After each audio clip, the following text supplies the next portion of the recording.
Finally दोस्तों हमें red one नाम की ये जो मूवी है हमें सिनेमा घर में देखने को बहुत जल्दी देखने को मिलने वाली है। ये एक तरह से इसकी जो एडवांस बुकिंग है वो चालू कर दी गई है और 1 घंटा तकरीबन इसकी 3 मिनट इसके रनिंग होने थे। तो आज हम इसी मूवी के बारे में पूरी जानकारी आपको बताने वाले हैं। इसके OTT की राइट और टीवी राइट, सैटेलाइट राइट, साढ़े 4 बॉक्स ऑफिस कलेक्शन के बारे में, साथ ही साथ कौन से एक सेक्टर देखने को मिलेगा, स्टोरी और कब हमें ये आपके नज़दीक संदर्भ में देखने को मिलेगी। पूरी जानकारी आपको बताएंगे, OTT के रिलीजिंग डेट के बारे में बताएंगे। तो वीडियो को लाइक कर दीजिएगा, चैनल को सब्सक्राइब कर दीजिएगा। इसके बारे में हम जानना चालू करते हैं। रेड वन एक आगामी अमेरिकी Christmas action adventure comedy film है जिसका निर्देशन जेक कास्दान ने किया है और क्रिस मॉर्गन ने इसे लिखा है, जो हीराम गार्सिया की मूल कहानी पर आधारित है। फिल्म में Dwayne Johnson, Chris Evans, Lucy Liu, Kiernan Shipka, Bonnie Hunt, Nick Kroll, Christopher Hivju, Wesley Kimmel और जेके सिमंस ने अभिनय किया है। Johnson, Hiram Garcia, Danny Garcia, Morgan, Kasdan और मेलविन मार फिल्म के निर्माता है। इस परियोजना को संभावित फ्रेंचाइज क्रिसमस माइथोलॉजी के पहले भाग के रूप में देखा जा रहा है, जिसका निर्माण अमेजन MGM स्टूडियो द्वारा 7 बक्स प्रोडक्शंस, क्रिस मॉर्गन प्रोडक्शंस और द डिटेक्टिव एजेंसी के सहयोग से किया गया है। सेंस रेड वन को संयुक्त राज्य अमेरिका में मेट्रो गोल्डविन मेयर पिक्चर्स के माध्यम से अमेजन MGM स्टूडियो द्वारा 15 नवंबर 2024 को रिलीज किया जाना है। आधार उत्तरी ध्रुव सुरक्षा के प्रमुख कैलम ड्रिफ्ट को एक इनामी शिकारी जैक ओमेली के साथ मिलकर सांता क्लॉज का अपहरण होने के बाद उसे ढूंढना और बचाना होगा। रालना Dwayne Johnson, Callum Drift, Saint Nicholas के उत्तरी ध्रुव सुरक्षा प्रमुख। क्रिस इवांस, जैक ओमेली, एक हैकर और इनाम शिकारी। लूसी लियू, जोई के रूप में। जेके सिमंस, सांता क्लॉज के रूप में। किरनान शिप्का, ग्रीला के रूप में। बोनी हंट, श्रीमती Claus. Reinaldo Faberlle, agent Garcia, आवाज के रूप में। 7 एक मानवरूपी ध्रुवीय भालू agent. Christopher Hivju, Krampus. Nick Kroll, Wesley Kimmel, Mary Elizabeth Ellis, Jenna Kanell. उत्पादन 7 बक्स प्रोडक्शंस में हीराम गार्सिया ने फिल्म के लिए विचार तैयार किया। 8 जिसे क्रिस मॉर्गन ने जेक कास्टन के निर्देशन के लिए एक पटकथा के रूप में विकसित किया। 9 क्रिस इवांस जनवरी 2022 में कलाकारों में शामिल हुए। 10 सितंबर 2022 में कीरन शिप्का को कलाकारों में जोड़ा गया। 11 Lucy Liu, Mary Elizabeth Ellis, J K Simmons, Nick Kroll, Christopher Hivju, Wesley Kimmel और बोनी हंट अगले महीने कलाकारों में शामिल हुए। एलिस ने इंस्टाग्राम पर अपनी और सीमंस की भागीदारी का खुलासा किया। 12, 13, 14, 15 ड्वेन जॉनसन को उनकी भागीदारी के लिए $50 मिलियन का भुगतान किया गया था। 16 फिल्मांकन अक्टूबर 2022 में अटलांटा में शुरू हुआ और फरवरी 2023 में पूरा हुआ। 13, 17 फिल्मांकन जॉनसन के इर्दगिर्द किया जाना था, जो फिल्मांकन के लिए औसतन 7 से 8 घंटे देरी से आते थे और कई दिनों की शूटिंग से चूक जाते थे। इन देरी ने कथित तौर पर बजट को $50 मिलियन बढ़ाकर कुल $250 मिलियन कर दिया। तब से इस पर विवाद चल रहा है। मुक्त करना रेड वन को मूल रूप से क्रिसमस 2023 के समय में प्राइम वीडियो पर दुनिया भर में रिलीज किया जाना था। 18 रिलीज को 20 दिसंबर 2023 से 15 नवंबर 2024 तक टाल दिया गया, जिसमें 2023 SAG-AFTRA हड़ताल को कारण बताया गया। साथ ही फिल्म को अब दुनिया भर में नाटकीय रिलीज मिल रही है। 19-20 अमेजन MGM इसे संयुक्त राज्य में वितरित करेगा, जबकि वार्नर ब्रदर्स पिक्चर्स फिल्म की अंतर्राष्ट्रीय रिलीज को संभालेंगे। 21 यूनाइटेड किंगडम और आयरलैंड में यह 6 नवंबर 2024 को रिलीज होगी। 22 रेड वन का फुटेज सबसे पहले सिनेमाकॉन में जॉनसन के प्रचारक द्वारा चुने गए पत्रकारों को दिखाया गया था, लेकिन उन्हें जो कुछ भी उन्होंने देखा उसके बारे में लिखने की अनुमति नहीं थी। जैकब कास्तान, जन्म 28 अक्टूबर 1974, एक अमेरिकी फिल्म निर्माता और अभिनेता है। उन्हें walk hard 2007, bad teacher 2011, sex tape 2014, Jumanji, welcome to the jungle 2017 और जुमांजी, द नेक्स्ट लेवल 2019 के निर्देशन के लिए जाना जाता है। प्रारंभिक जीवन। कासदान का जन्म और पालनपोषण एक यहूदी परिवार में हुआ था, जिसमें बहुत कम धार्मिक शिक्षा थी। एक डेट्रोइट, मिशिगन में, मेग नी गोल्डमैन, एक लेखक और लेखक निर्देशक लॉरेंस कासदान के बेटे। 2. उनके छोटे भाई, जॉन कासदान भी एक अभिनेता और लेखक के रूप में फिल्म और टेलीविजन उद्योग में काम करते हैं। आजीविका। कासदान ने 7 नाट्य फिल्मों का निर्देशन किया है। Zero effect 1998, orange county 2002, the TV set 2006, walk hard, the Dewey Cox story 2007, bad teacher 2011, sex tape 2014, Jumanji, welcome to the jungle 2017 और जुमांजी, द नेक्स्ट लेवल 2019। उन्होंने टेलीविजन में भी काम किया है, विशेष रूप से जुड अपाटो के साथ फ्रीक्स एंड गीक्स पर एक सलाहकार निर्माता और निर्देशक के रूप में और अनडिक्लेयर्ड पर एक निर्देशक के रूप में। उन्होंने कई स्टेज प्रोडक्शन का भी निर्देशन किया है। वह जॉन ग्रिशम के उपन्यास केलिको जो को एक पारिवारिक फिल्म रूपांतरण में निर्देशित करने के लिए जुड़े हुए हैं। 2008 में कासदान को वॉक हार्ड के लिए सर्वश्रेष्ठ मूल गीत श्रेणी में अपना पहला गोल्डन ग्लोब नामांकन मिला। John C. रेली, जुड अपाटो और मार्शल क्रेनशॉ के साथ साझा, लेकिन into the wild, Eddie Vedder द्वारा लिखित, के गारंटीड से हार गए। एक बच्चे के रूप में उन्होंने अपने पिता की कई फिल्मों में अभिनय किया, जैसे द बिग चिल और सिल्वरेडो। पहली फिल्म में वह एक अंतिम संस्कार में ऑटोग्राफ मांगने वाले व्यक्ति की भूमिका में थे, जबकि दूसरी फिल्म में वह एक अस्तबल के लड़के की भूमिका में थे। न्यू गर्ल की सफलता के बाद कासदान ने 11 जुलाई 2012 को घोषणा की कि उन्होंने अपनी परियोजनाओं को आगे बढ़ाने के लिए डिटेक्टिव एजेंसी के माध्यम से 20वीं सेंचुरी फॉक्स टेलीविजन के साथ एक समझौते पर हस्ताक्षर किए हैं। फरवरी 2015 में फॉक्स ने घोषणा की कि उसने कॉमेडी द ग्राइंडर के लिए पायलट को हरी झंडी दे दी है, जिसका निर्देशन कासदान करेंगे और इसमें रॉब लोवे मुख्य भूमिका में होंगे। 26 मार्च 2019 को डिटेक्टिव एजेंसी के निर्माता साझेदार जेक कासदान और मेलविन मार ने फिर से काम किया और 20वीं सेंचुरी फॉक्स टेलीविजन पर एक नए समग्र सौदे पर हस्ताक्षर किए। अक्टूबर 2021 में यह घोषणा की गई थी कि डिज्नी प्लस ने ग्राफिक उपन्यास अमेरिकन बॉर्न चाइनीज के टेलीविजन रूपांतरण के लिए एक सीरीज ऑर्डर दिया था। इसका निर्माण 20वें टेलीविजन द्वारा किया जाएगा, जिसमें केल्विन यू और चार्ल्स यू लेखक और कार्यकारी निर्माता होंगे, मार्विन मार और कासदान कार्यकारी निर्माता होंगे और डेस्टिन डैनियल क्रेटन निर्देशक और कार्यकारी निर्माता होंगे। हाल ही में उन्होंने एबीसी में कार्यस्थल कॉमेडी पायलट XYZ के कार्यकारी निर्माता के रूप में काम किया। 7. व्यक्तिगत जीवन। कासदान की शादी the bird and the bee की गायिका गीतकार इनारा जॉर्ज से हुई है। उनके 3 बच्चे हैं, जिनमें जुड़वा बच्चे बेऊ और लोरेली कासदान और बड़ा बेटा ओटिस कासदान शामिल है। 8.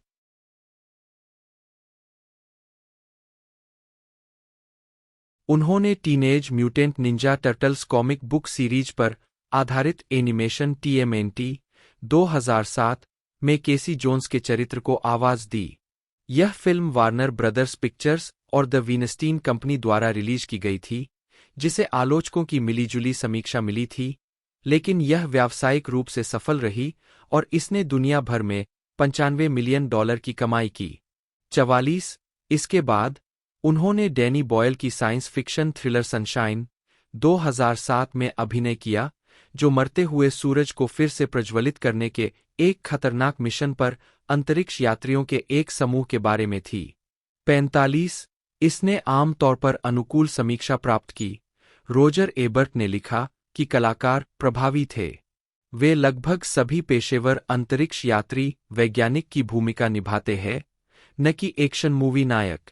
46, 47, 2007 में उनकी अंतिम रिलीज बैटल फॉर टेरा थी, जो एक और विज्ञान कथा एनिमेशन थी, जो एक शांतिपूर्ण विदेशी ग्रह के बारे में थी, जो मानव जाति के विस्थापित शेष द्वारा उपनिवेशीकरण से विनाश का सामना करता है। इसका प्रीमियर 2007 के टोरंटो अंतर्राष्ट्रीय फिल्म समारोह में हुआ। इसके बाद 2009 में व्यापक नाट्य विमोचन हुआ।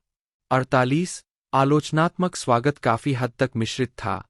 समीक्षा एग्रीगेटर रॉटन टोमाटोज ने 95 आलोचकों के आधार पर फिल्म को 49% की स्वीकृति रेटिंग दी।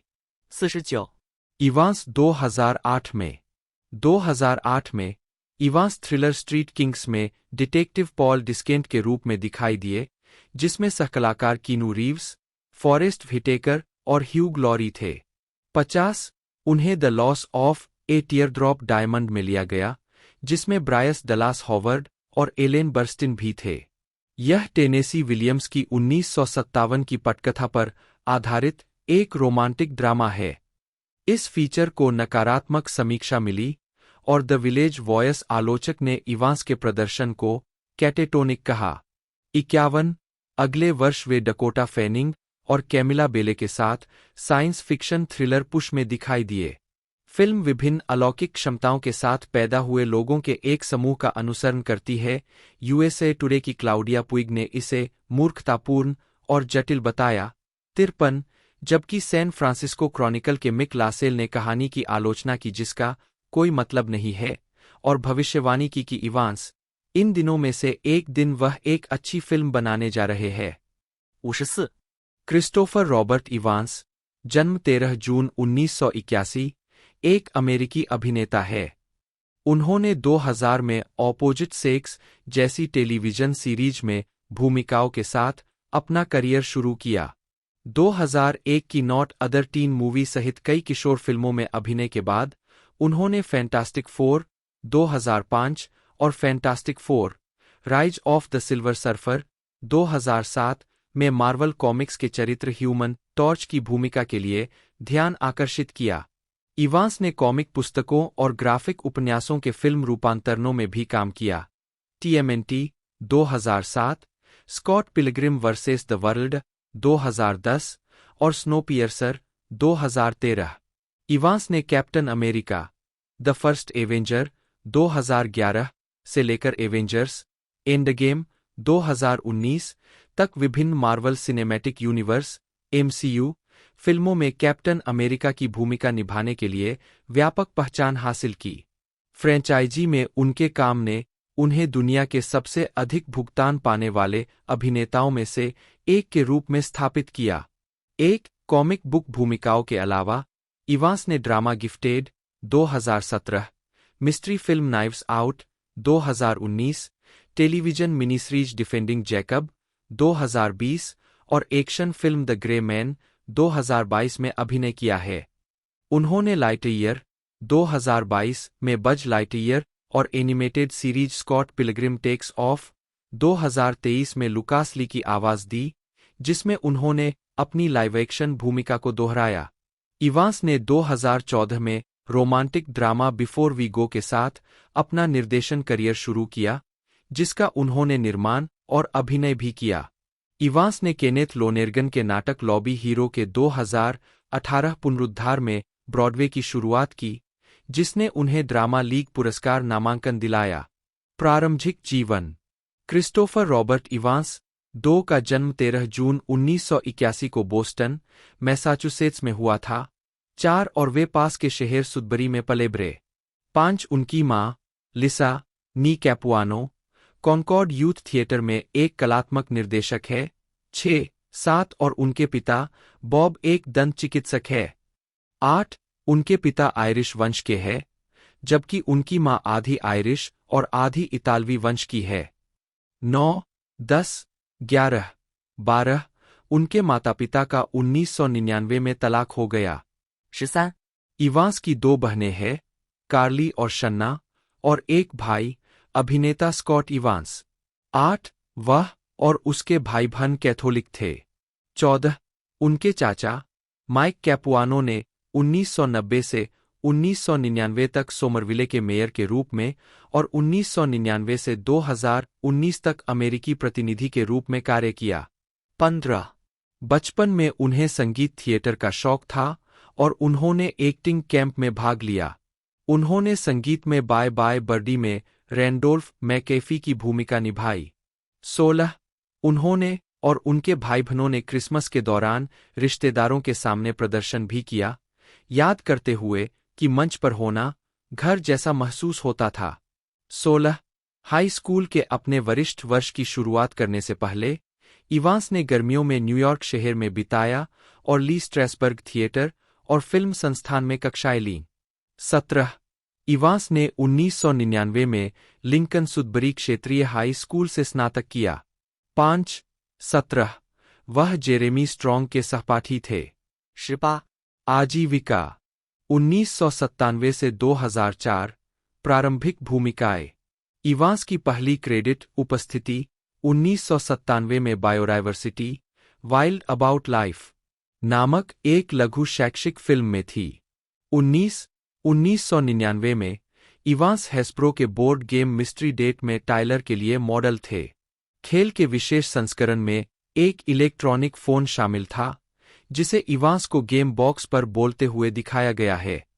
20、सितंबर 2000 में वह लॉस एंजिल्स चले गए और टोलुका झील के ओकवुड अपार्टमेंट में रहने लगे, एक परिसर जहां उन्होंने साथी युवा अभिनेताओं से मुलाकात की। 16 जब उन्होंने इस दौरान अपने अनुभव को याद किया तो उन्होंने कहा, आप बहुत सारे प्यासे लोगों के साथ कई अजीब संबंध बनाते हैं, लेकिन आप भी प्यासे लोगों में से एक है। यह एक अच्छा समय था। यह वास्तव में था। यह एले स्वागत समिति की तरह है। 16 उसी वर्ष इवांस ने एक टेलीविजन फिल्म द न्यूकमर्स में अपनी शुरुआत की। 21 एक पारिवारिक ड्रामा जिसमें उन्होंने जुड नामक एक लड़के की भूमिका निभाई जिसे एक लड़की केट बोसवर्थ से प्यार हो जाता है।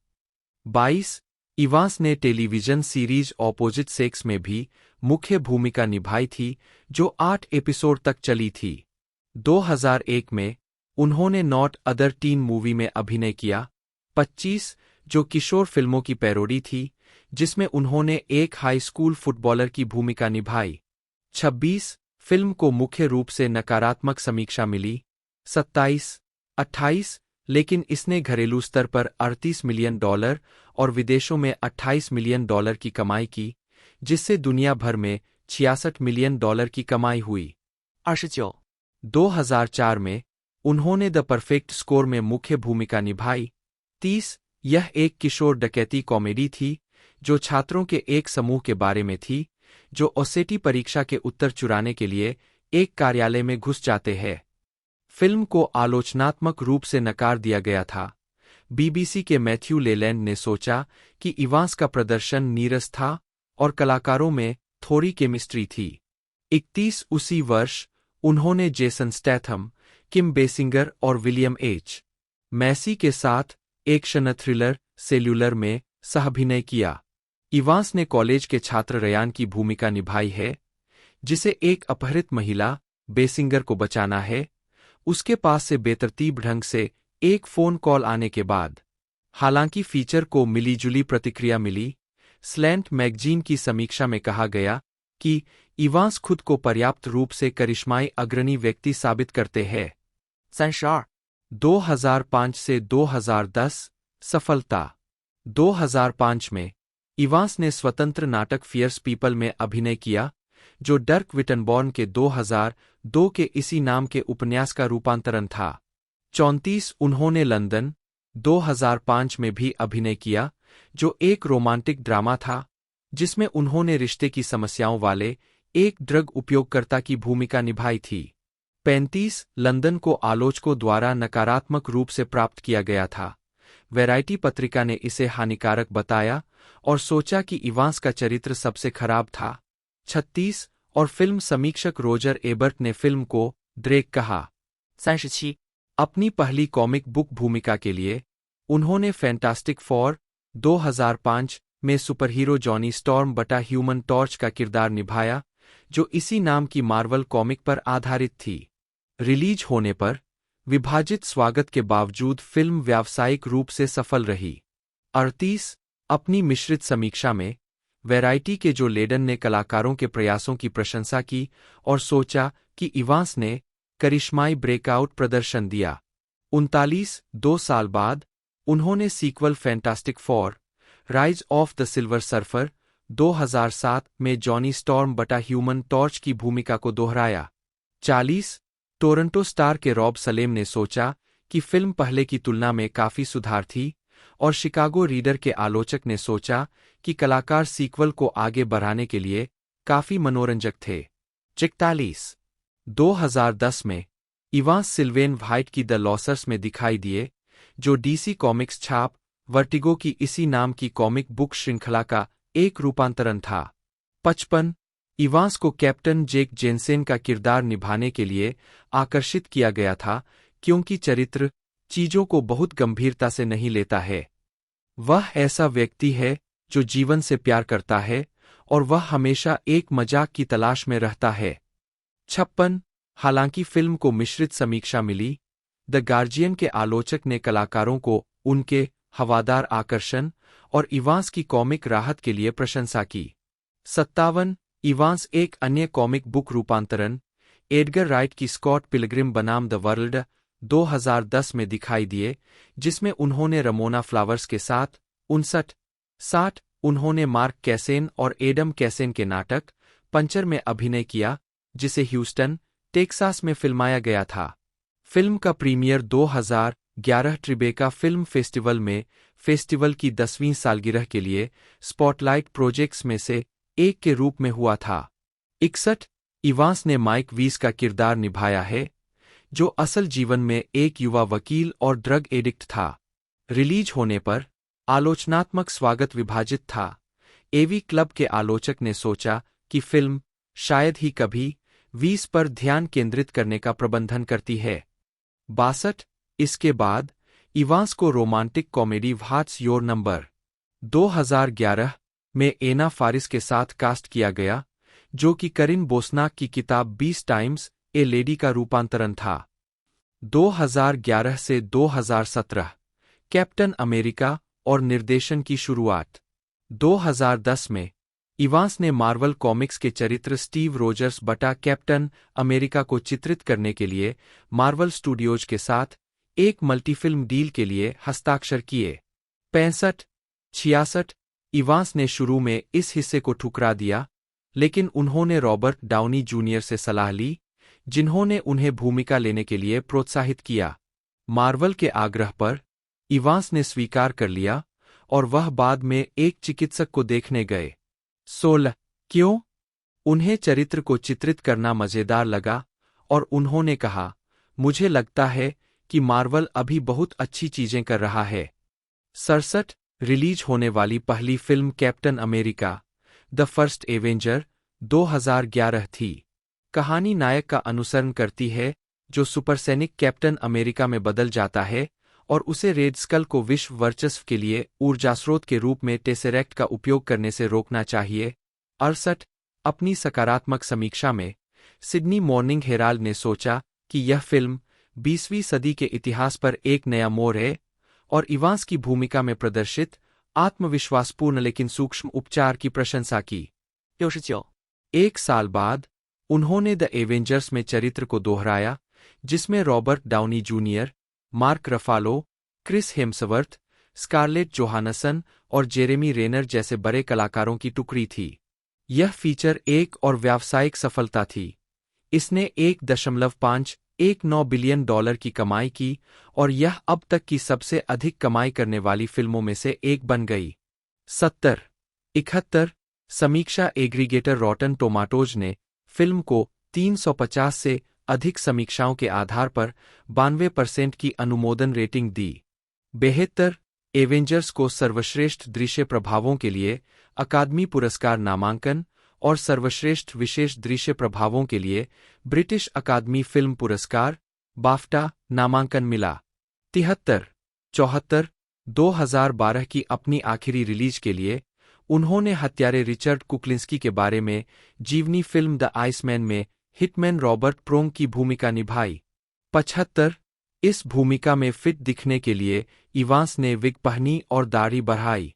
76 द हॉलीवुड रिपोर्टर के लिए लिखते हुए डेविड रूनी ने इवांस के बहुमुखी प्रदर्शन की सराहना की, जो उनके कैप्टन अमेरिका व्यक्तित्व के विपरीत था। 77 साइंस फिक्शन शैली में लौटते हुए इवांस को बोंग जूनहो की स्नोपियर्सर 2013 में कास्ट किया गया, जो कि फ्रांसीसी ग्राफिक उपन्यास ले ट्रांसपेरेनिज पर आधारित है। 78 बोंग शुरू में उन्हें कास्ट करने के लिए अनिच्छुक थे, लेकिन सनशाइन और पंचर में इवांस के प्रदर्शन को देखने के बाद उन्होंने अपना विचार बदल दिया, जिसमें एक संवेदनशील पक्ष दिखाया गया था।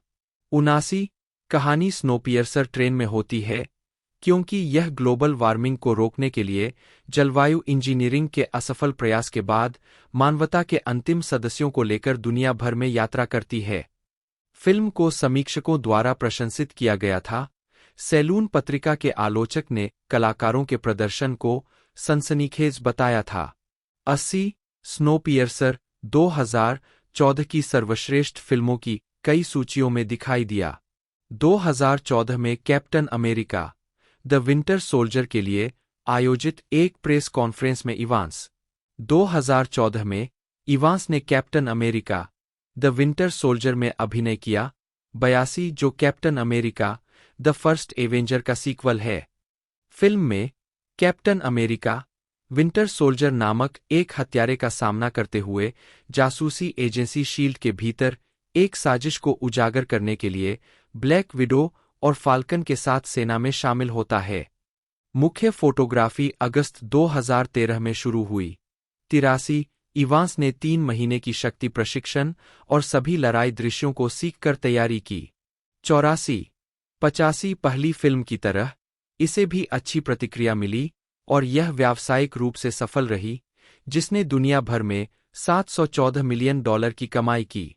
86 टोरंटो स्टार के पीटर हॉवेल ने सोचा कि इवांस कॉमिक बुक के चरित्र को जीवंत करने के लिए प्रभावशाली थे, बावजूद इसके कि कथानक थोड़ा बहुत जटिल था। 87 मार्च 2014 में इवांस ने कहा कि वह कम अभिनय करने पर विचार कर सकते हैं ताकि वह निर्देशन पर ध्यान केंद्रित कर सकें। 90 उसी वर्ष उन्होंने romantic comedy before we go में अपना निर्देशन किया, जिसमें उन्होंने एलिस ईव के साथ अभिनय भी किया। फिल्म 2 अजनबियों की कहानी बताती है जो ग्रांड सेंट्रल टर्मिनल में मिलते हैं और रातों-रात एक अप्रत्याशित बंधन बनाते हैं। इसका प्रीमियर 2014 के टोरंटो अंतर्राष्ट्रीय फिल्म महोत्सव में हुआ। 91 न्यूयॉर्क टाइम्स के आलोचक बेन केनिन्सबर्ग ने कहा कि यह एक मध्यम प्रयास था और अभिनेताओं की केमिस्ट्री ने इसे देखने योग्य बना दिया। 9 उसी वर्ष उन्होंने प्लेइंग इट कूल में मिशेल मोनागन के साथ एक और रोमांटिक कॉमेडी में अभिनय किया। 93 2016 में उन्होंने captain America the winter soldier की अगली कड़ी कैप्टन अमेरिका सिविल वॉर में भूमिका दोहराई। 95 ये दोनों फिल्में बॉक्स ऑफिस पर हिट रहीं, जिन्होंने क्रमशः दुनिया भर में $1.4 बिलियन और $1.1 बिलियन की कमाई की। 96 हॉलीवुड रिपोर्टर को बाद में पता चला कि सिविल वॉर के लिए उनका वेतन $15 मिलियन था। 98 इवांस क्रिस्टोफर हेवन का समर्थक है, जो बचपन के कैंसर से प्रभावित परिवारों को आवास प्रदान करने वाली एक चैरिटी है और संगठन को लाभ पहुंचाने के लिए धन उगाहने वालों में भाग लिया है। 150 2015 में उन्होंने और अभिनेता क्रिस प्रैट ने सिएटल चिल्ड्रंस हॉस्पिटल में मरीजों का दौरा किया, जब दोनों ने एक शर्त लगाई थी जिससे अंतः अस्पताल के साथ-साथ क्रिस्टोफर हेवन के लिए भी दान जुटाया गया था। 151 मई 2020 में इवांस ने feeding America, meals on wheels, world central kitchen और नो किड हंग्री जैसे संगठनों को लाभ पहुंचाने के लिए अपने एवेंजर्स सहकलाकारों को शामिल करते हुए एक वर्चुअल फंडरेसर का आयोजन किया। 152 अगले वर्ष उन्होंने अपने एवेंजर्स सहकलाकारों के साथ एक चैरिटी फंतासी फुटबॉल टूर्नामेंट में तीसरा स्थान प्राप्त करके क्रिस्टोफर हेवन के लिए $80,000 जीते। इवांस ने 2017 में पारिवारिक ड्रामा गिफ्टेड में अभिनय किया, जो एक बौद्धिक रूप से प्रतिभाशाली 7 वर्षीय बच्चे के बारे में है, जो अपने चाचा, इवांस, और दादी, लिंडसे डंकन, के बीच हिरासत की लड़ाई का विषय बन जाता है। हालांकि फ्लोरिडा में सेट राज्य के $3 मिलियन के वित्तीय प्रोत्साहन का लाभ उठाने के लिए जॉर्जिया में फिल्मांकन हुआ। 99 फिल्म को अनुकूल प्रतिक्रिया मिली। एम्पायर पत्रिका ने कहा कि इवांस ने एक पूर्वानुमानित कथानक के बावजूद दृढ़ विश्वास के साथ अपनी भूमिका निभाई। 100 उसी वर्ष उन्हें academy of motion picture arts and sciences में शामिल होने के लिए आमंत्रित किया गया था। 101 2018 वर्तमान एवेंजर्स फिल्में और उससे आगे 2018 में उन्होंने सीक्वल एवेंजर्स इन्फिनिटी वॉर और वसंत 2019 में चौथे सीक्वल एवेंजर्स एंडगेम में अभिनय किया।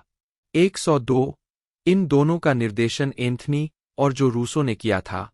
उन्होंने उन्हें एक साथ फिल्माने का इरादा किया था, लेकिन जटिलताओं के कारण विचार को छोड़ दिया। 103 इवांस ने स्वीकार किया कि उन्होंने और स्कारलेट जोहानसन ने फिल्मांकन से पहले एवेंजर्स इन्फिनिटी वॉर की पूरी स्क्रिप्ट नहीं देखी थी। उन्होंने कहा, हमें एक वास्तविक पेपर स्क्रिप्ट प्राप्त करने के लिए संघर्ष करना पड़ा। वे हमें या तो पेज या आईपैड पर बिट्स दे रहे थे। यह मुश्किल रहा है। 83 जबकि यूएसए टुडे ने कहा कि इवांस और सहकलाकार Chris Hemsworth Avengers Infinity War 105 जब अक्टूबर 2018 में एवेंजर्स एंडगेम का फिल्मांकन पूरा हुआ, तो इवांस ने बताया कि यह भावनात्मक था। फिल्मांकन के आखिरी महीने में मैं खुद को हर दिन काम पर जाने दे रहा था और थोड़ा अभिभूत और थोड़ा उदासीन और आभारी था। आखिरी दिन तक मैं रो रहा था। मैं बहुत आसानी से रोता हूं, लेकिन मैं निश्चित रूप से रो रहा था।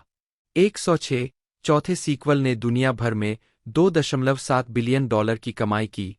107 और फिल्म निर्माताओं को द टेलीग्राफ के रॉबी कॉलिन द्वारा मार्वल सिनेमैटिक यूनिवर्स की सबसे मनोरंजक फिल्मों में से एक बनाने के लिए प्रशंसा मिली। 108 2023 में इवांस ने ट्रिप कुलमैन द्वारा निर्देशित नाटक लॉबी हीरो में अपना ब्रॉडवे डेब्यू किया, जो मार्च 2018 में हेलेन हेस थिएटर में सेकंड स्टेज थिएटर के पहले ब्रॉडवे सीजन के एक भाग के रूप में खोला गया। 109 द न्यूयॉर्क टाइम्स के बेन ब्रेंटली ने इसे शानदार ब्रॉडवे डेब्यू करार दिया और उनके प्रदर्शन को सुचारू गन्ना और धमाके का चमत्कार पाया। 110 इवांस को ड्रामा लीग अवार्ड के लिए नामांकित किया गया था। 111 2019 में इवांस ने Netflix thriller the red sea diving resort में एक इजरायली मोसाद एजेंट की भूमिका निभाई। 112 जो 1984 से 85 में ऑपरेशन मूसा और ऑपरेशन जोशुआ की घटनाओं पर आधारित थी। 113 उस वर्ष बाद में उन्होंने रियान जॉनसन की रेहे से फिल्म नाइव्स आउट में एक बिगरेल प्लेबॉय रैनसम ड्रिसरेल के रूप में अभिनय किया। 114 जिसे आलोचकों की प्रशंसा मिली और दुनिया भर में $309 मिलियन की कमाई हुई। 115 116 एनपीआर में लिंडा होम्स ने इवांस के प्रदर्शन के बारे में लिखा, उसे इस अमीर बच्चा की भूमिका में देखना एक विशेष उपचार है, जो असाधारण रूप से सुंदर और हंसमुख रूप से अप्रिय दोनों है। एक व्यक्ति केवल बुना आकर्षण आक्रामक है। 117 2020 में इवांस ने डिफेंडिंग जैकब में अभिनय किया, जो इसी नाम के उपन्यास पर आधारित एक Apple TV plus crime drama mini series है। 118 उन्होंने एंडी बार्बर की भूमिका निभाई, जो एक सहायक जिला अटॉर्नी है जिसके बेटे पर हत्या का आरोप है। द हॉलीवुड रिपोर्टर के डैनियल फेनबर्ग ने इवांस के प्रदर्शन की प्रशंसा करते हुए कहा कि वह मजबूत है और सहानुभूति और भय का सही माप बताता है। 11/9 उन्होंने एडम मैके की Netflix comedy don't look up में एक कैमियो किया था, जिसमें कलाकारों की टुकड़ी थी। 120 2022 में इवांस ने डिज्नी पिक्सर एनिमेशन लाइटईयर में शीर्षक चरित्र को आवाज दी। 121 122 जिसे ज्यादातर अनुकूल समीक्षा मिली, 123, 125, 126। इवांस ने निर्देशक डेक्सटर फ्लेचर की Apple TV plus action comedy film ghosted 2023 में एना डी अरमास के साथ अभिनय किया। 127, द गार्जियन के बेंजामिन ली ने फिल्म और डी अरमास और इवांस के बीच केमिस्ट्री की कमी की आलोचना की। 128, उनकी अगली release, Netflix crime drama Pain Hustlers को भी आलोचकों से खराब समीक्षा मिली। 129, 130, इसके बाद उन्होंने animated television series Scott Pilgrim takes Off 131 में लुकास ली की अपनी भूमिका को दोहराया और डेडपूल एंड वुल्वरिन 2024 में कैमियो में जॉनी स्टॉर्म बटा ह्यूमन टॉर्च की भूमिका निभाई। 132, इवांस अगली बार एक्शन कॉमेडी रेड 1 में अभिनय करेंगे। 133, व्यक्तिगत जीवन, इवांस और स्कारलेट जोहानसन 2016 में अफगानिस्तान के बग्राम एयरबेस पर यूएसओ हॉलिडे टूर में भाग लेते हुए। इवांस बौद्ध धर्म के अनुयायी है। 134, 135, वह न्यू इंग्लैंड पैट्रियट्स के प्रशंसक है और उन्होंने documentary series America's Game, The Story of the 2014 New England Patriots और अमेरिकाज गेम, 2016 पैट्रियट्स का वर्णन किया है। 136, 137, 2015 में गिफ्टेड को फिल्माते समय इवांस ने एक स्थानीय पशु आश्रय से डोजर नामक एक कुत्ते को गोद लिया। 138, 2022 में उन्हें पीपल पत्रिका द्वारा सेक्सिएस्ट मैन अलाइव नामित किया गया था। 139, इवांस ने पुर्तगाली अभिनेत्री अल्बा बैप्टिस्टा से 9 सितंबर 2023 को मैसाचुसेट्स के केप कॉड में एक निजी घरेलू समारोह में शादी की। 140, राजनीतिक दृष्टिकोण, इवांस ने 2012 में समलैंगिक विवाह के लिए अपने समर्थन की पुष्टि करते हुए कहा, यह पागलपन है कि इस दिन और उम्र में लोगों को नागरिक अधिकारों से वंचित किया जा रहा है। यह शर्मनाक है और यह दिल तोड़ने वाला है। यह बिना कहे ही स्पष्ट है कि मैं समलैंगिक विवाह का पूरी तरह से समर्थन करता हूं। 10 साल में हमें शर्म आएगी कि यह एक मुद्दा था। 141, अगस्त 2016 में उन्होंने मैसाचुसेट्स अटॉर्नी जनरल मॉरा हीली के राज्य के हमले के हथियारों पर प्रतिबंध के निरंतर प्रवर्तन का समर्थन किया। 142, इवांस ने 2016 के राष्ट्रपति चुनाव में हिलेरी क्लिंटन का समर्थन किया। 143, और डोनाल्ड ट्रंप के राष्ट्रपति पद के आलोचक थे।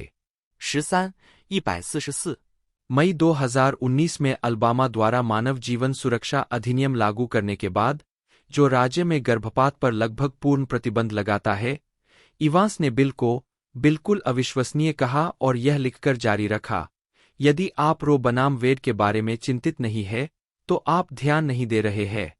145, जुलाई 2020 में उन्होंने ए स्टार्टिंग पॉइंट लॉन्च किया, एक वेबसाइट जो राजनीतिक मुद्दों पर अमेरिकी निर्वाचित अधिकारियों के छोटे साक्षात्कार प्रकाशित करती है, जिसका लक्ष्य राजनीतिक परिदृश्य में दर्जनों मुद्दों पर डेमोक्रेटिक और रिपब्लिकन दोनों के दृष्टिकोण को प्रस्तुत करना है। 146, 147, अक्टूबर 2020 में इवांस ने अपने 2020 के राष्ट्रपति अभियान में जो बिडेन के समर्थन में एक आभासी धन उगाहने वाले कार्यक्रम में भाग लिया।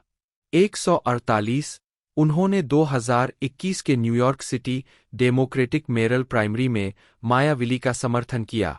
149, किरनान ब्रेनन शिप्का, जन्म 10 नवंबर 1999, 1 अमेरिकी अभिनेत्री है जिन्हें AMC drama series mad main 2007 से 2015 में सैली ड्रेपर के रूप में उनकी भूमिकाओं के लिए जाना जाता है और Netflix sports series chilling adventures of Sabrina 2018 से 2020 में सबरीना स्पेलमैन और सीडब्ल्यू सीरीज रिवरडेल 2021 से 2022 के छठे सीजन में उनकी भूमिका के लिए जाना जाता है।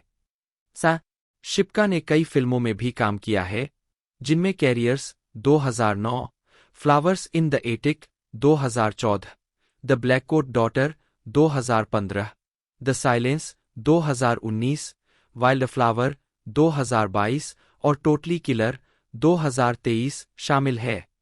उनकी अन्य टेलीविजन भूमिकाओं में फ्यूड, बेट और जोन 2017 शामिल है। प्रारंभिक जीवन। शिप्का का जन्म शिकागो, इलिनॉइस में जॉन यंग शिप्का, एक रियल एस्टेट डेवलपर और एरिन एन ब्रेनन के घर हुआ था।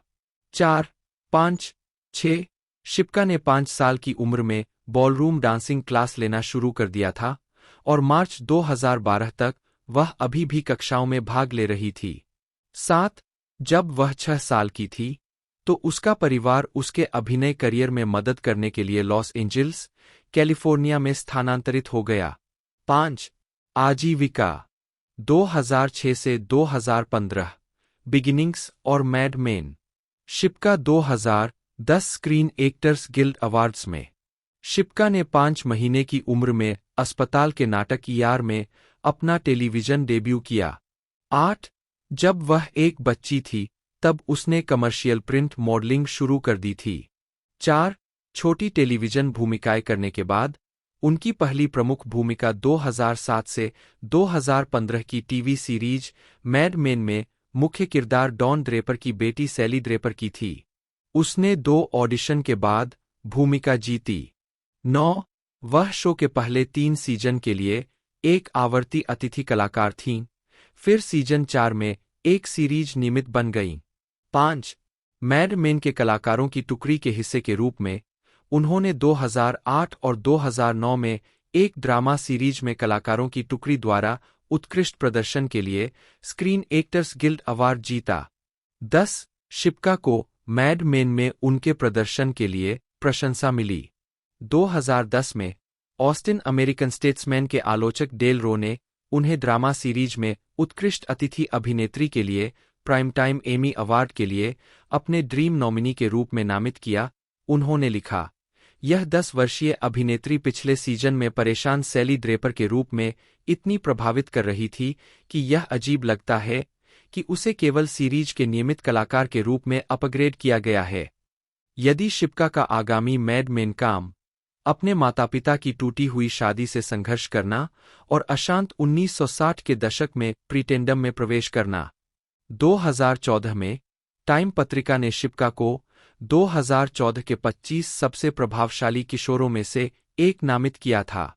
12 उसी वर्ष इंडीवायर ने उन्हें 20 से कम उम्र के 20 अभिनेताओं पर नजर रखने की सूची में शामिल किया। 13 शिप्का ने 2014 की Lifetime movie Flowers in the Attic में अभिनय किया और 2015 की Oz Perkins horror film the Blackcoat Daughter में एम्मा रॉबर्ट्स के साथ सहअभिनय किया। 14 2016 वर्तमान आगे का काम और स्ट्रीमिंग प्रोजेक्ट। 2017 में उन्होंने एफएक्स टेलीविजन सीरीज फ्यूड, बेटे एंड जोन में बेटे डेविस की बेटी बीडी हाइमन का किरदार निभाया।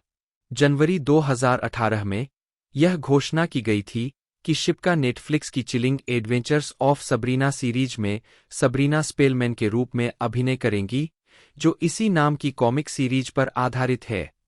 3 पहला भाग नेटफ्लिक्स द्वारा 26 अक्टूबर 2018 को जारी किया गया था। 15 और 1 एपिसोड दिसंबर में। यह शो 3 और भागों के लिए चला, जिसका समापन 31 दिसंबर 2020 को हुआ, जिसमें कुल 36 एपिसोड थे। 16 शिप्का ने रिवरडेल के 6ठे सीजन के episode chapter 99 the Witching over S में भूमिका को दोहराया। शिप्का ने ल्यूक स्नेलिन द्वारा निर्देशित 2019 Christmas romantic comedy film let it snow में सहअभिनय किया, जो उपन्यास let it snow 3 holiday romance पर आधारित है। 18 शूटिंग फरवरी 2019 में शुरू हुई। 19 शिप्का ने जॉन आर.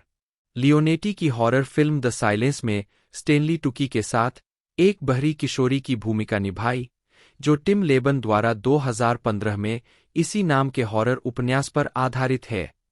20 नेटफ्लिक्स ने 10 अप्रैल 2019 को द साइलेंस रिलीज की।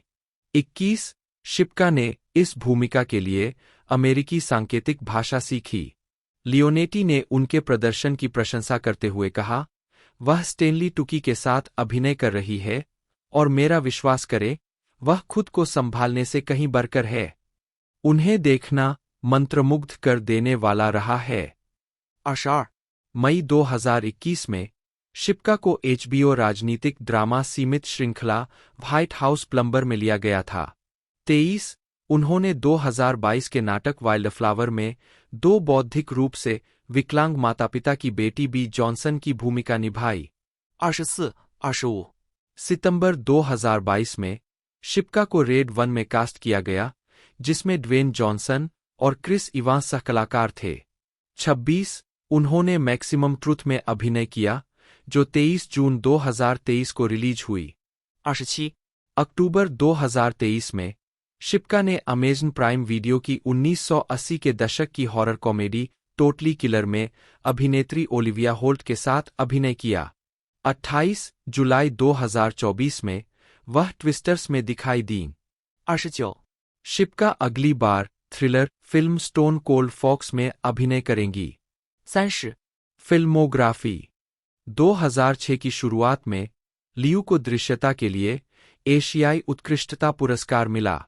36 उन्होंने 2007 में MTV एग्जिट अभियान के लिए MTV डॉक्यूमेंट्री ट्रैफिक की भी मेजबानी की। 2008 में उन्होंने कंबोडियाई लेखक और मानवाधिकार अधिवक्ता सोमाली मैम के बारे में लघु film The Road to Traffic का निर्माण और वर्णन किया। फिल्म का निर्देशन केरी गिरविन ने किया था और फोटोग्राफर नॉर्मन जीन रॉय ने सहनिर्माण किया था। इससे डॉक्यूमेंट्री फिल्म रेड लाइट पर निर्माताओं के साथ साझेदारी हुई।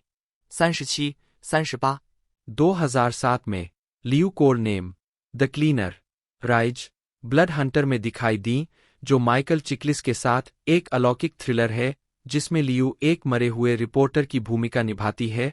15 जिसके लिए उन्हें टॉप 50 सेक्सीएस्ट वैम्पायर में 41वें स्थान पर रखा गया था। 39 और Watching the Detectives Cillian Murphy की सहभिनीत एक स्वतंत्र रोमांटिक कॉमेडी। उन्होंने चार्ली चैन की रीमेक में अपना प्रोडक्शन डेब्यू करने और स्टार बनने की भी योजना बनाई थी, जिसे 2000 की शुरुआत में ही प्लान कर लिया गया था। 20 2007 में एम्पायर ने लियू को अपने 100 सेक्सीएस्ट मूवी स्टार्स में 96वें नंबर पर रखा। 40 डर्टी सेक्सी मनी के निर्माताओं ने 41 लियू ने डिज्नी फेरीज में सिल्वर मिस्ट और कुंग फू पांडा में वाइपर की आवाज दी। 20 मार्च 2010 में लियू ने टोनी पुरस्कार विजेता नाटक गॉड ऑफ कार्नेज में जेफ डेनियल, जेनेट मैकटियर और डायलन बेकर के साथ दूसरे प्रतिस्थापन कलाकारों में एनेट के रूप में अपना ब्रॉडवे डेब्यू किया। 42 लियू समलिंग विवाह के लिए विवाह समानता की समर्थक है और 2011 में मानवाधिकार अभियान की प्रवक्ता बनी। 43 उन्होंने विकासशील देशों में शिशुओं और बच्चों में आयरन की कमी से होने वाले एनीमिया और विटामिन और खनिज कुपोषण के व्यापक वैश्विक स्वास्थ्य खतरे का मुकाबला करने के लिए हिज के साथ मिलकर काम किया है। 44 2012 सैन डिएगो कॉमिक कॉन में लियू। मार्च 2012 में उन्हें एलिमेंट्री के लिए जॉन वॉटसन के रूप में लिया गया था। एलिमेंट्री एक अमेरिकी शर्लक होम्स अनुकूलन है और लियू को जो भूमिका ऑफर की गई थी वह पारंपरिक रूप से पुरुषों द्वारा निभाई जाती है। 45 उन्होंने वॉटसन के रूप में अपनी भूमिका के लिए प्रशंसा प्राप्त की है, जिसमें पसंदीदा टीवी क्राइम ड्रामा अभिनेत्री के लिए पीपुल्स चॉइस अवार्ड्स के लिए लगातार 3 नामांकन शामिल है। उन्होंने लॉस एंजिल्स में पुलिस अधिकारियों और जासूसों के जीवन पर केंद्रित एक टेलीविजन शो साउथलैंड में पुलिस अधिकारी जेसिका टैंग की भूमिका भी निभाई है, चौथे सीजन के दौरान एक आवर्ती अतिथि कलाकार के रूप में। 46 उन्हें इस भूमिका के लिए सर्वश्रेष्ठ ड्रामा अतिथि अभिनेत्री का क्रिटिक्स चॉइस टेलीविजन पुरस्कार मिला। 47 लियू की अन्य निर्देशकीय क्रेडिट में एलिमेंट्री के 6 एपिसोड, ग्रेसलैंड का 1 एपिसोड। 48 अगस्त 2011 में लियू म्यूजिकल ग्रुप द बुलिट्स के लिए एक कथावाचक बन गईं। 50 51 2013 में लियू को academy of motion picture arts and sciences का सदस्य बनने के लिए आमंत्रित किया गया था। 52 लियू को हार्वर्ड के 2016 के कलाकार का नाम दिया गया था। सैंडर्स थिएटर में सांस्कृतिक लय महोत्सव के दौरान वार्षिक हार्वर्ड फाउंडेशन पुरस्कार समारोह में उन्हें हार्वर्ड फाउंडेशन के कला पदक से सम्मानित किया गया। वह जेम्स फ्रैंको और ब्रूस थियरी चेउंग द्वारा निर्देशित पोस्ट-एपोकैलिप्टिक थ्रिलर फ्यूचर वर्ल्ड में कलाकारों का भी हिस्सा है। 53 उनकी पहली राष्ट्रीय संग्रहालय प्रदर्शनी 2019 की शुरुआत में सिंगापुर के राष्ट्रीय संग्रहालय में आयोजित की गई थी। 54 और इसका शीर्षक अनहोम्ड बिलोंगिंग्स था। 55 अप्रैल 2021 में लियू को superhero film Shazam Fury of the Gods में खलनायिका कैलिप्सो के रूप में लिया गया था। 56 2022 में उन्हें वॉल्ट डिज्नी एनिमेशन स्टूडियो की फिल्म स्ट्रेंज वर्ल्ड 57 और जेक कसदन की आने वाली फिल्म रेड 1 में एक भूमिका के लिए आवाज दी गई। 58 व्यक्तिगत जीवन लियू बचपन से ही शाकाहारी रही है। 59 लियू ने विभिन्न धर्मों का अध्ययन किया है, मुख्य रूप से बौद्ध धर्म और ताओवाद, और थोड़े समय के लिए कबला। उन्होंने कहा है, मैं आध्यात्मिक चीजों में दिलचस्पी रखती हूं, ध्यान या मंत्र या उस तरह की किसी भी चीज से जुड़ी कोई भी चीज। मैंने स्कूल में चीनी दर्शन का अध्ययन किया है। तत्वमीमांसा में कुछ ऐसा है जो मुझे बहुत आकर्षक लगता है। 16 वह 2004 से चीनी अमेरिकी संगठन कमेटी ऑफ 100 की सदस्य रही है। 61 उनका एक बेटा है, रॉकवेल, जिसका जन्म 2015 में जेस्टेशनल सरोगेट के जरिए हुआ था।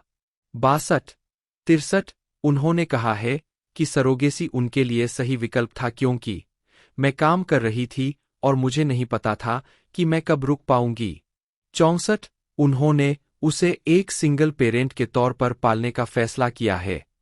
65 वह टाइलेनॉल के हावी फैमिली मदर्स डे कैंपेन में शामिल थीं, जिसमें गैरपारंपरिक परिवारों का जश्न मनाया गया। 66 स्वास्थ्य 1991 में लियू को स्तन कैंसर के डर के बाद सर्जरी करानी पड़ी। उन्होंने कहा, डॉक्टर ने महसूस किया और कहा कि यह कैंसर है और इसे बाहर निकालना होगा। मैं सदमे में चली गई। यह बहुत दर्दनाक था। डॉक्टर की जांच के 2 दिन बाद गांठ को हटा दिया गया और पाया गया कि यह सौम्य है। 67 फिल्मोग्राफी लूसी एलेक्सिस लियू बटा LU बटा जन्म 2 दिसंबर 1968 एक अमेरिकी अभिनेत्री है। न्यूयॉर्क शहर में चीनी अप्रवासी माता पिता के घर जन्मी। उन्होंने टेलीविजन सीरीज एली मैकबील 1998 से 2002, 2 चार्लीज एंजेल्स फिल्मों 2000 और 2003 और क्राइम ड्रामा सीरीज एलिमेंट्री 2012 से 2019 में अभिनय किया है।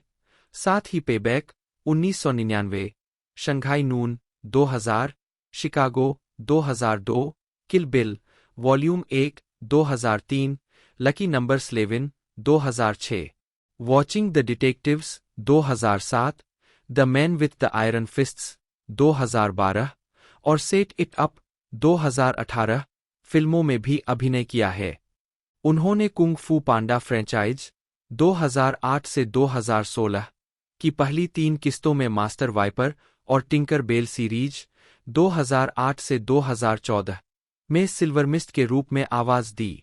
उनकी अन्य आवाजों में माया और मिगुएल 2004 से 2007, मुलान 2 2004, साथ ही मैजिक वंडरलैंड 2014 और the Tale of the Princess Kaguya 2013 के अंग्रेजी और मंदारिन डब संस्करण शामिल है। उन्होंने Disney animated film strange world 2022 में कैलिस्टो माल की आवाज भी दी।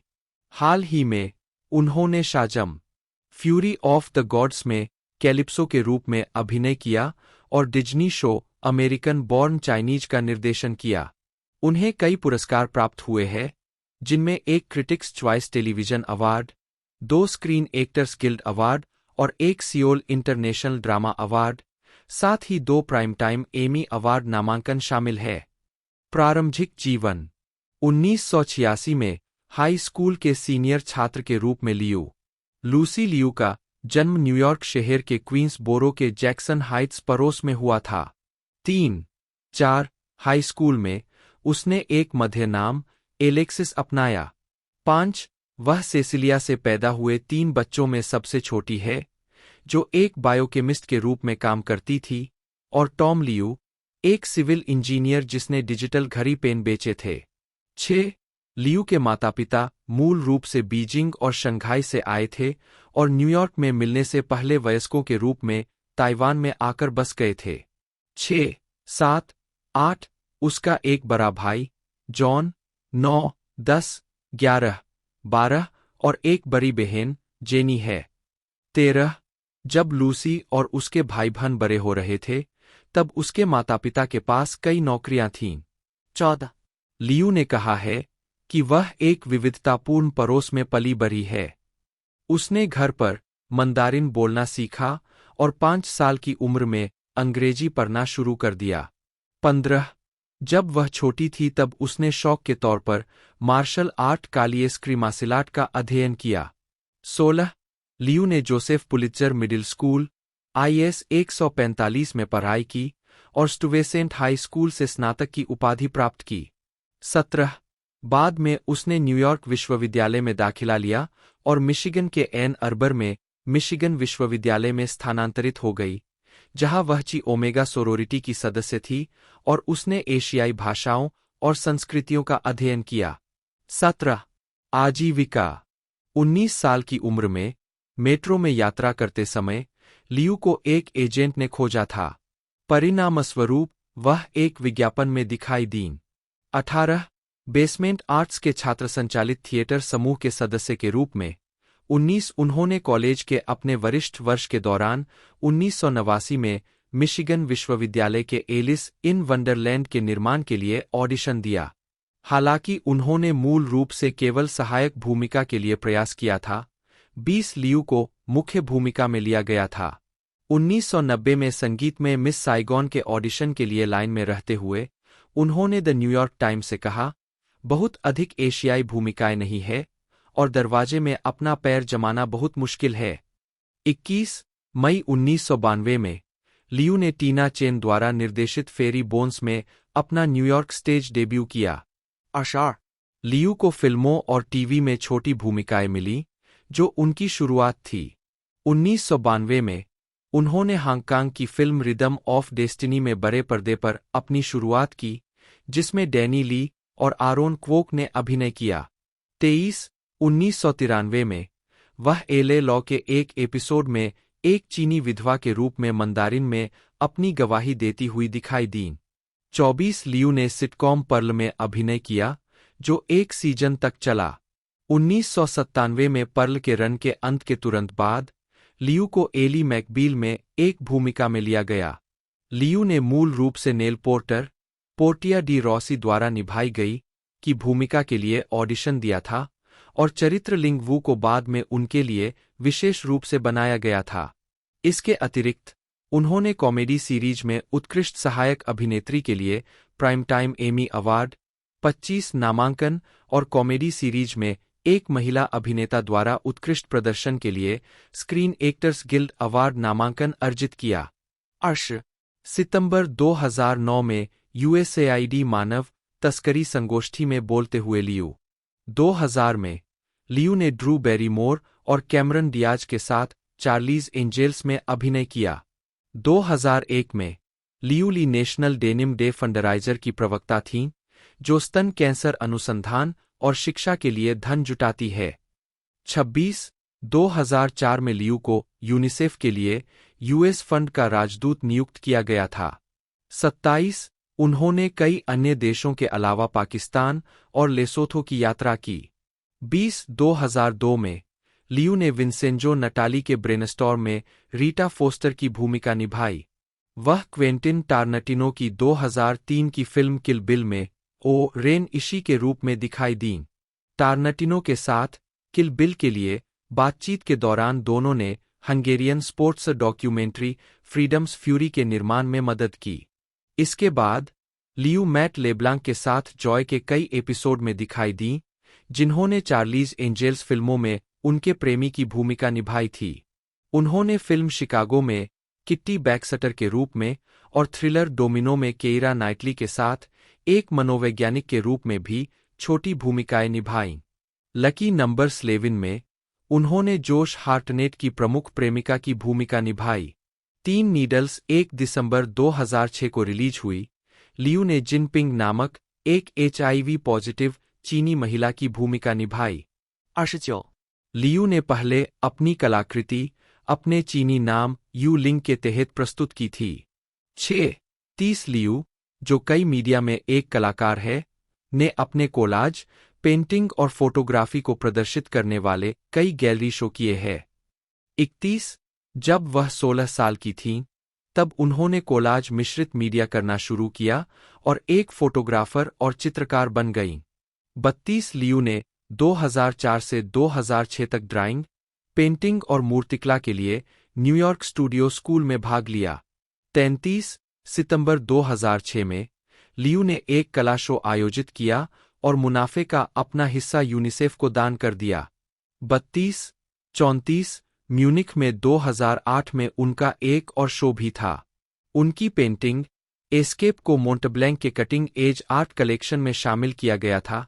33 लियू ने कहा है कि उन्होंने NYC मिल्क गैलरी शो से होने वाले मुनाफे का अपना हिस्सा यूनिसेफ को दान कर दिया है।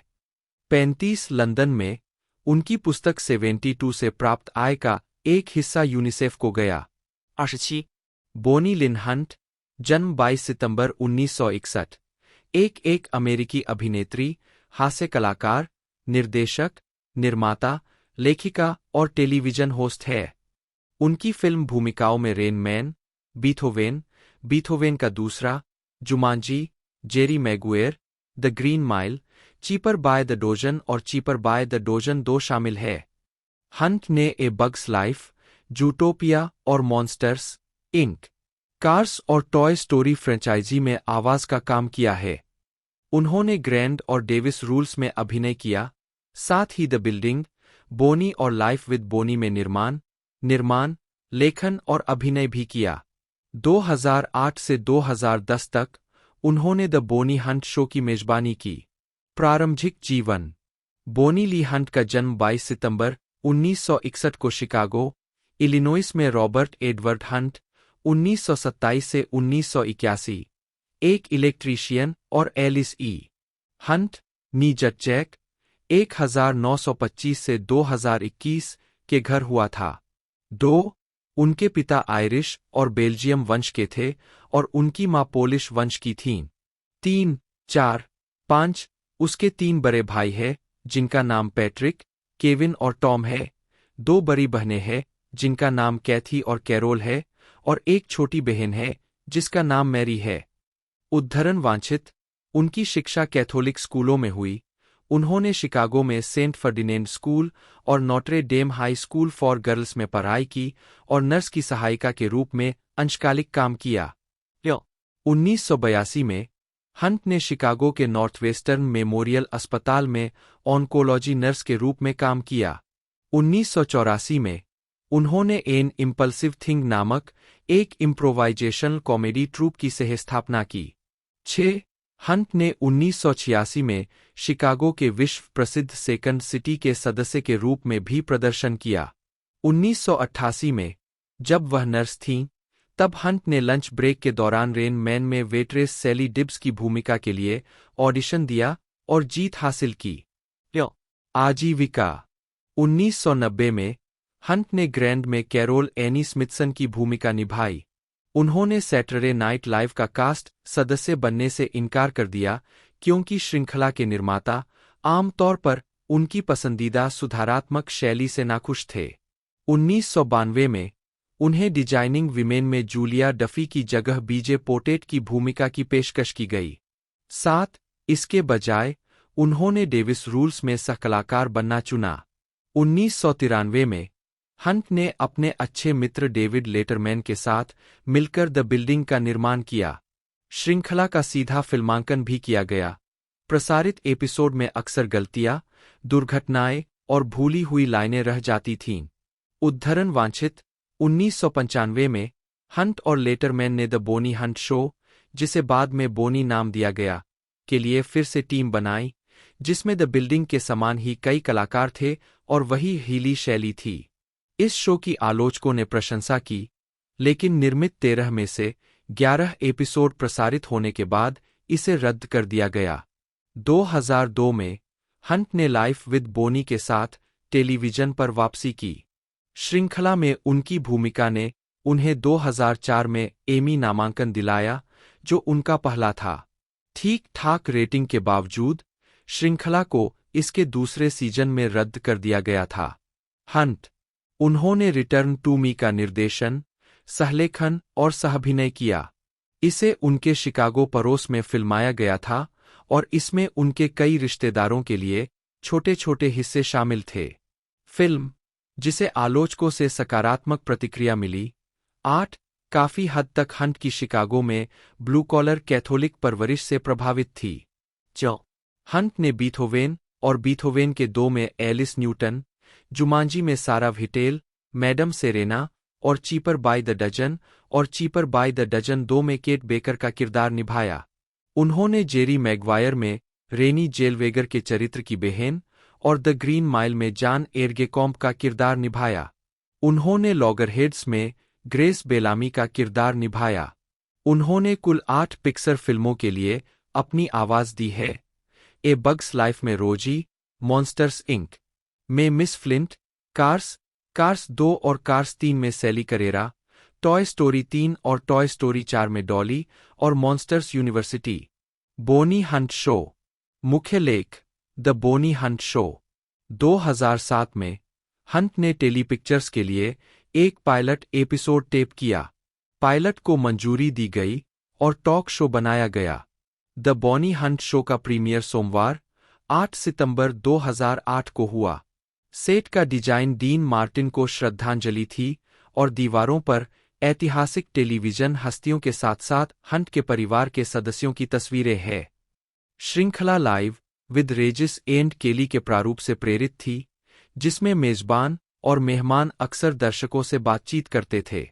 श्रृंखला के कई कर्मचारी शिकागो से हंट के लंबे समय के दोस्त थे। श्रृंखला आमतौर पर एक उद्घाटन एकालाप के साथ शुरू होती है, जिसके बाद अतिथि साक्षात्कार और दर्शकों के साथ खेल खेले जाते हैं। हंट की मां एलिस अक्सर शिकागो में अपने घर से वेबकास्ट में दिखाई देती थीं।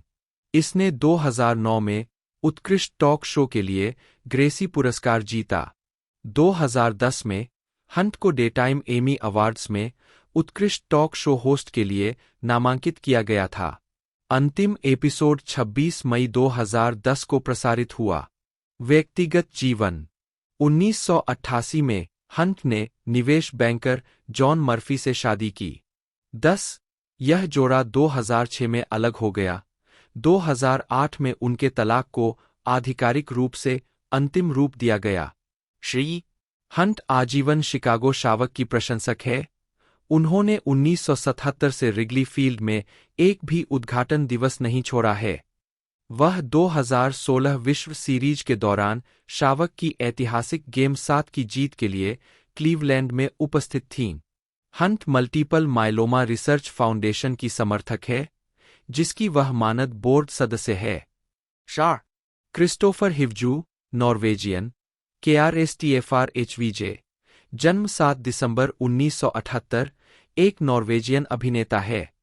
उन्हें HBO फंतासी श्रृंखला गेम ऑफ थ्रोन्स 1 में टॉर्मंड गियंसबेन और The Fate of the Furious में कॉनर रोड्स की भूमिका निभाने के लिए जाना जाता है। प्रारंभिक जीवन। हिवजू का जन्म ओस्लो, नॉर्वे में हुआ था। 2 उन्होंने आरहूस में रूसी academy of theatre arts GITIS के डेनिश उपखंड में भाग लिया और 2004 में स्नातक किया। आजीविका। उन्होंने अपने करियर की शुरुआत टेलीविजन श्रृंखला जैसे कि फॉक्स ग्रोनलैंड और सेक्स सोम ओस, 2008 की फिल्म मैनहंट से की और ग्रुसोमहेट्स टीटर और ट्रोंडेलाग टीटर में नाटकों के साथ-साथ 2005 की लघु फिल्मों क्लोजवर्क और 2008 की फ्लेक्स के लिए पटकथाएं लिखीं। कई बार उन्होंने नॉर्वेजियन निर्मित वृत्तचित्र फिल्म ओलाव में वाइकिंग राजा ओलाव द्वितीय का किरदार निभाया और फ्रॉम हेट टू होप में भी दिखाई दिए। 2013 से 2019 में हिवजू ने HBO द्वारा अमेरिकी फंतासी श्रृंखला गेम ऑफ थ्रोन्स में टॉर्मंड जायंसबेन की भूमिका निभाई थी। उनकी पहली उपस्थिति तीसरे सीजन के पहले एपिसोड वलार दोहेरिस में थी। 2013 में वह उसी वर्ष एम.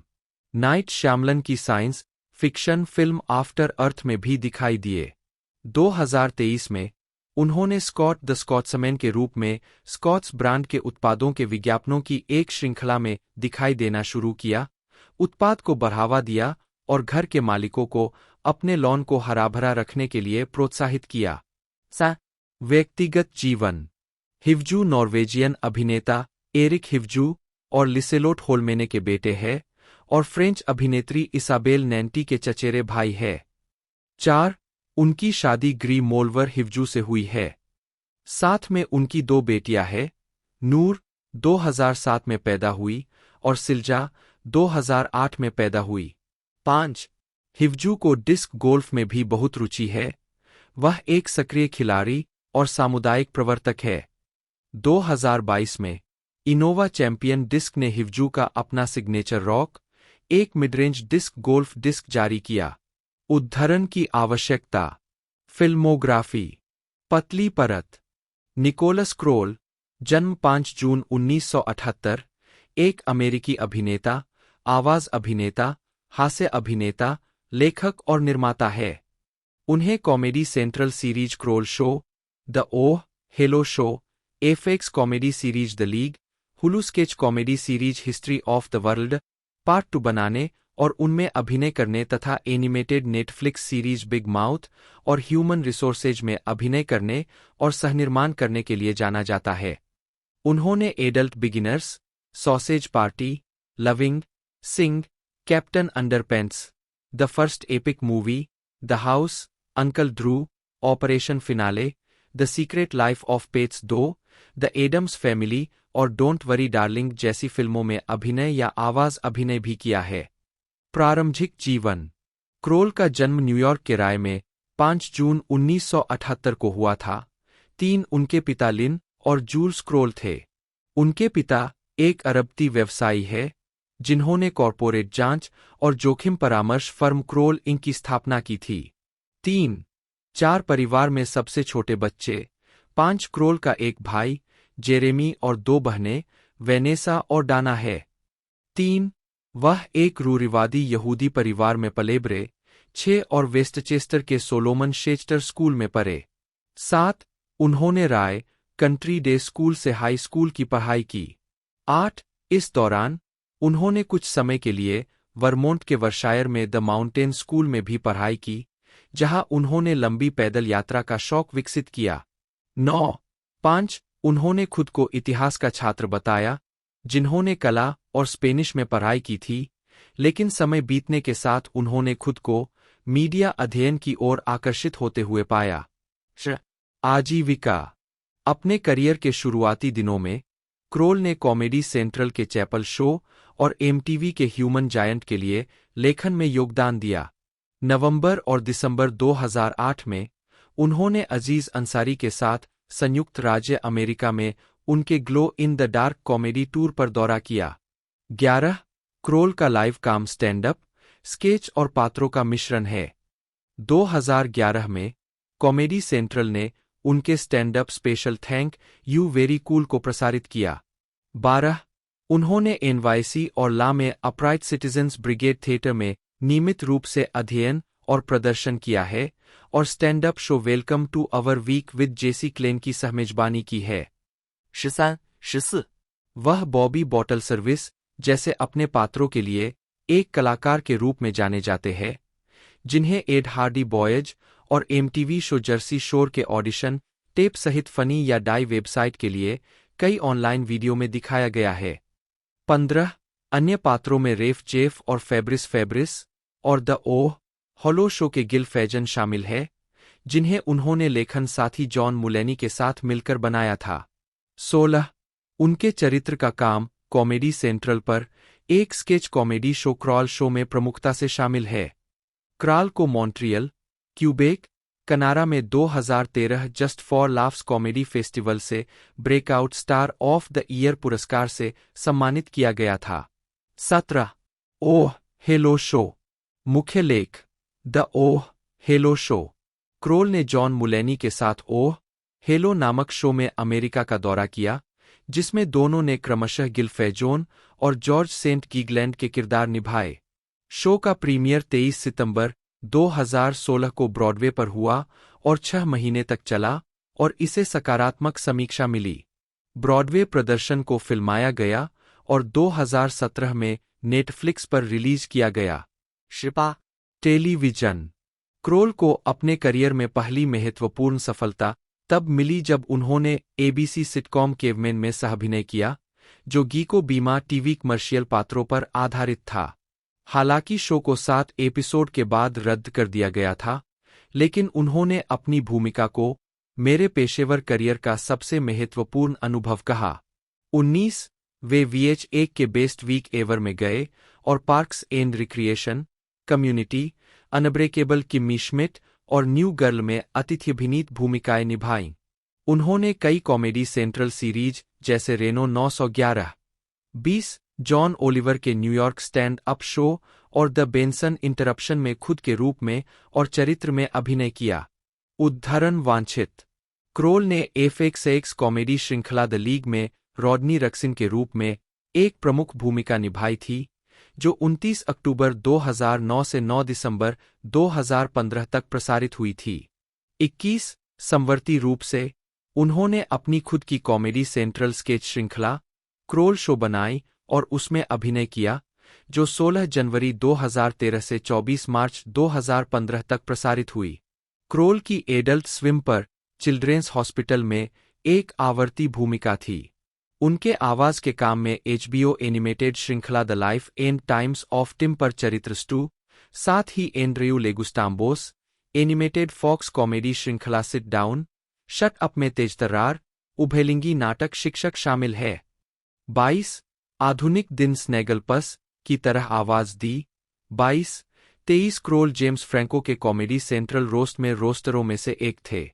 24, 2017 में क्रोल ने नेटफ्लिक्स पर एक animated television show big mouth का सहनिर्माण, लेखन और अभिनय किया। 25 इस शो में यौवन की अवस्था में 7वीं कक्षा के छात्रों के समूह के अनुभवों को दिखाया गया है। 2 मुख्य किरदार क्रोल और उनके बचपन के सबसे अच्छे दोस्त एंड्रयू गोल्डबर्ग पर आधारित है और उनके नाम पर रखे गए हैं। 25 क्रोल निक के साथ साथ coach Steve, Morris the hormone monster, लोला, रिक द हार्मोन मॉन्स्टर, जेनसन जुर्वा और लेडी लिबर्टी के अलावा कई अन्य छोटे और एक बार के किरदार निभाते हैं। पतली परत। दोस्तों ये हमें 6 नवंबर 2024 को देखने को मिली थी। साथ ही साथ इसे 15 नवंबर 2024 को रिलीज़ कर दिया गया था यूनाइटेड स्टेट के साथ साथ वर्ल्ड वाइड। 130 मिनट की रनिंग लाइन थी और 250 मिलियन का टोटल बचा।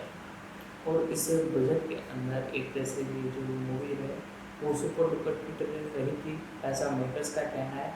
अभी ऑफिशियल डाटा इसके कलेक्शन के बारे में बताया नहीं गया है। बाकी दोस्तों ये एक बेहतरीन मूवी थी और एक तरह से ये जो अभी बनाई गई है प्रेजेंट टाइम के अंदर 2024 के अंदर इसे अपडेटेड वर्जन आप इसका बोल सकते हो, वो हमें देखने को मिलने वाली है बहुत जल्द। जैसा कि मैंने रिलीजिंग डेट बताया 15 नवंबर 2024 को ये हमें देखने को मिल जाएगी हमारे नज़दीकी सिनेमाघरों में। और ये फिर से इसके पिछले पार्ट के यानी एक तरह से आप रीमेक बनाया गया एक तरह से इसी नाम की मूवी का, तो आप इसे अपने नज़दीकी सिनेमाघरों में देख पाओगे। ये हमें देखने को मिलेगी इंडिया के अंदर 15 नवंबर 2024 को। तो दोस्तों आज की सीरीज में इतना ही, मिलते हैं अगले वीडियो में।